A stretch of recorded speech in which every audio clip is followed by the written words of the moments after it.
Easy fan இல்லை bell driven அதுக்கப்புறம் உங்களுக்கு அந்த சில்டு ஏர் வந்து உங்களுக்கு உங்களுடைய ப்ளீனம் பாக்ஸ் வழியாக உங்களுக்கு அவுட் டிஸ்ட்ரிபியூட் ஆகி ப்ளீனம் பாக்ஸ் போயிட்டு ப்ளீனம் பாக்ஸ் வந்து டிஸ்ட்ரிபியூட் ஆகும் உங்கள் டக்ட்டுக்கு டிஸ்ட்ரிபியூட் ஆகும். ஸோ இப்போ இந்த பேக் ஃபில்டர் அப்படின்னு நீங்கள் எடுத்துக்கிட்டீங்க, ஐ மீன் ப்ரீ ஃபில்டர் எடுத்துக்கிட்டீங்கன்னு வச்சுக்கோங்களேன், அதுக்கு ஒரு ரேட்டிங் இருக்குது, MERV ரேட்டிங்.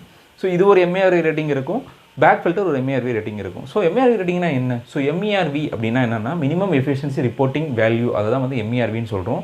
இந்த MERVனா ஒன்றும் இல்லை, உங்களுடைய ஏர் ஃபில்டருடைய எஃபிஷியன்சி எந்த மாதிரி இருக்குது. So it's a measure of air filter efficiency in capturing the different size of the particles. Different size of பார்ட்டிக்கலை கேப்சர் பண்ணுறதுல எந்த மாதிரி எஃபிஷியண்ட்டாக இருக்குது இந்த ஃபில்டர் அப்படின்றத ஒரு மெஷர் பண்ணுற ஒரு டேர்ம் தான் வந்து இந்த MERV, minimum efficiency reporting value.